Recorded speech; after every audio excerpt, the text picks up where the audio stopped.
주기도문 하겠습니다. 하늘에 계신 우리 아버지여, 이름이 거룩히 여김을 받으시오며 나라에 임하옵시며 뜻이 하늘에서 이루어진 같이 땅에서도 이루어지이다. 오늘 우리에게 일용할 양식을 주옵시고 우리가 우리에게 죄 지은 자를 사하여 준 것 같이 우리의 죄를 사하여 주옵시고 우리를 시험에 들게 하지 마옵시며 다만 악에서 구하옵소서. 나라와 근세와 영광이 아버지께 영원히 싸움나이다. 아멘. 찬송가 199장 찬양 드리겠습니다. 나의 사랑하는 책.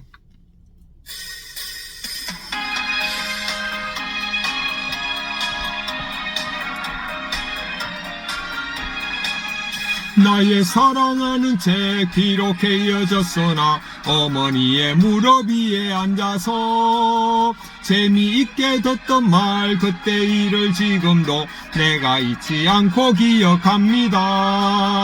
귀하고 귀하다 우리 어머니가 들려주시던 재미있게 듣던 말 이 책 중에 있으니 이 성경 심히 사랑합니다.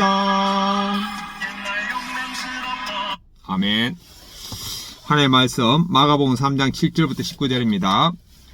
예수님께서 제자들과 함께 바다로 물러가시니 갈릴리에서 큰 무리가 따르며 유대와 예루살렘과 이두메와 요단강 건너편과 또 두로와 시돈 근처에서 많은 무리가 그분이 하시니 큰 일을 듣고 나오는지라. 예수님께서 무리가 에워싸미는 것을 피하기 위하여 작은 배를 대기하도록 제자들에게 명하셨으니 이는 많은 사람을 고치셨으므로 병으로 고생하는 자들이 예수님을 만지고자 하여 몰려왔음이더라. 더러운 귀신들도 어느 때든지 예수님을 보면 그 앞에 엎드려 부르짖어 이르되 당신은 하나님의 아들이니다 하니 예수님께서 자기를 나타내지 말라고 많이 경고하시니라. 또 산에 오르사 자기가 원하는 자들을 부르시니 나온지라. 이에 12를 세우셨으니 이는 자기와 함께 있게 하시고 또 보내사 전도도 하며 귀신을 내쫓는 권능도 가지게 하려 하심이라. 이 12를 세우셨으니 시몬에게는 베드로란 이름을 더하셨고 또 세베대의 아들 야고보와 야고보의 형제 요한이니 이 둘에게는 보아느게 곧 우레의 아들이라는 이름을 더하셨으며 또 안드레와 빌립과 바돌로메와 마테와 도마와 알페의 아들 야고보와 및 다데오와 가나안인 시몬이며 가룟 유다니 이는 예수님을 판 자더라. 아멘. 묵상하겠습니다. 7절부터 10절은 예수님께서 사람들이 많이 몰려와가지고 바다로 가셔가지고 작은 배를 타시고 거기서 말씀을 전하시고 또 병든 사람을 예수님께서 고치셨습니다. 11절 12절 보겠습니다. 더러운 귀신들도 예수님을 보고 당신은 하나님의 아들이라고 이렇게 부르짖었습니다. 13절부터 18절 보겠습니다.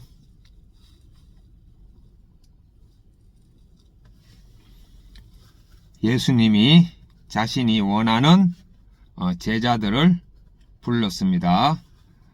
베드로부터 시작해가지고 예수님을 판 가룟 유다까지 예수님이 제자들을 불렀습니다. 이 적용하겠습니다. 첫째, 저는 죽었고 예수님이 사심을 의식하면서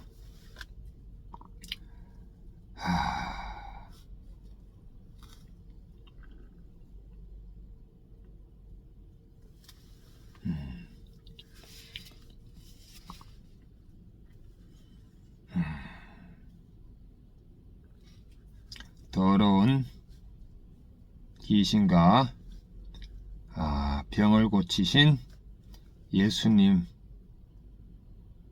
따라 성령님의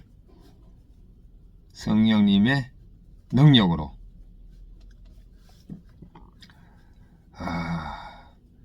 병든 자들을 위해 기도하겠습니다. 두 번째, 왼손은 주먹을 쥐며 예수님과 십자가에 못 박혔음을 의식하고 오른손은 주먹을 쥐면서 예수님과 손잡고 있음을 의식하겠습니다. 아멘. 자, 큐티인 본문 해설 보겠습니다. 7절부터 10절. 예수님의 기적과 치유의 소식이 퍼지자 갈릴리뿐 아니라 유대, 이두메, 두로와 시돈 등 여러 지역에서 많은 무리가 몰려옵니다. 예수님은 무리가 에워싸미는 것을 피하고자 제자들의 작은 배를 준비하라고 명하십니다. 이렇게 수많은 무리가 모인 것은 예수님께서 치유받은 이들이 소문을 널리 전했기 때문입니다. 우리도 예수님이 베푸신 사랑과 은혜, 기적을 경험했다면 많은 이에게 그 소식을 전해 주께로 인도해야 합니다. 나는 예수님이 베푸신 어떤 큰 일을 경험했습니까? 첫 번째, 비염 완치. 저의 비염 완치. 두 번째, 어머니의 손목 골절 완치. 세 번째, 막내 동생의 치료. 네 번째, 가까운 딸의 치료. 다섯 번째, 아내의 치료. 와, 저는 뭐 엄청나게 치료받았. 우리 가족은 다 예수님이 치료받았네. 그 사랑을 주변 사람들이 어떻게 전하고 있습니까? 11, 12절 귀신들이 예수님을 하나님의 아들로 고백하자 예수님이 이를 금하십니다. 예수님의 정체는 장차 십자가 죽음과 부활로 온전히 드러나야 하기 때문입니다. 하나님의 계획은 인간이나 귀신의 고백을 통해서가 아니라 하나님이 정하신 때 이루어집니다. 우리도 복음을 전할 때 성급한 마음을 버리고 하나님의 뜻과 때를 기다려야 합니다. 말씀을 묵상하고 공동체의 지혜를 구하면 하나님의 때를 분별할 수 있습니다. 나는 하나님의 때를 기다리고자 큐티하며 공동체에 잘 물어봅니까? 조급해하진 않습니까? 공동체에 잘 안 물어보는데 이제 좀 물어보겠습니다. 13절 19절 예수님은 산에 올라 12제자를 부르시고 세우십니다. 그 목적은 함께하며 전도하고 귀신을 내쫓는 권세를 주시기 위함입니다. 예수님은 우리가 사명을 감당할 때 필요한 것을 알맞게 주십니다. 제자들의 이름은 각기 다른데 그들 중에는 심지어 배신자 유다도 포함됩니다. 하나님 나라는 완벽한 사람들로 이루어지지 않습니다. 자신이 부족하다고 생각되어도 예수님이 부르실 때 아멘으로 응답하는 자가 주님의 제자가 됩니다. 예수님이 내게 주신 사명은 무엇이라고 생각됩니까? 그 사명을 어떻게 감당하고 있습니까?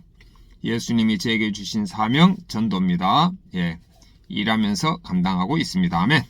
기도하기. 세상의 소음과 혼란 속에서도 주님의 부르심을 듣고 응답하게 하옵소서. 부족한 죄를 부르실 때 순종하게 하시고 복음 전파의 도구로 사용해 주옵소서.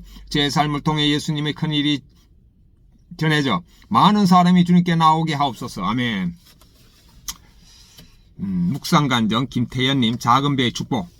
남매 쌍둥이 중 아들로 태어날 때 저는 저산소적 뇌 손상을 입어 도리진압 자폐장애 진단을 받았습니다. 학벌 우상이 있던 친정에서 자란 저는 이들의 아들에 대한 연민과 원망으로 괴로웠습니다.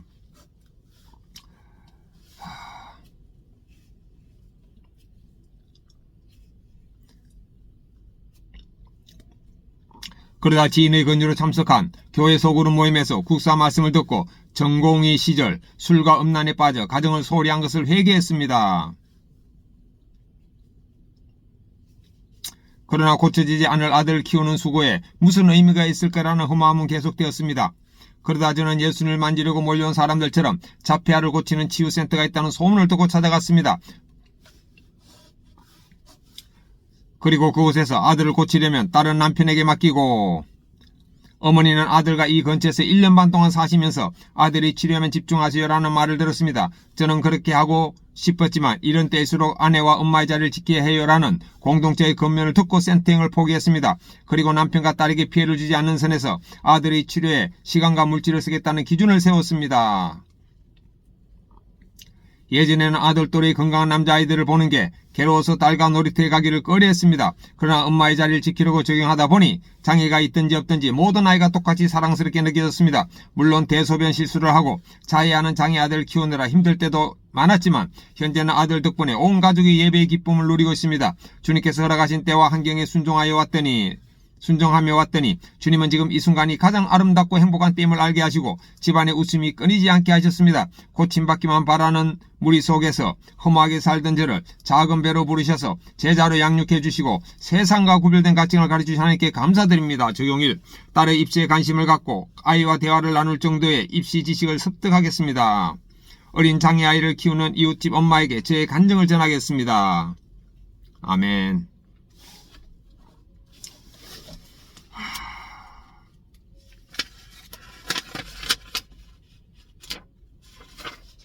참 공동체의 겉면이 엄청나네요.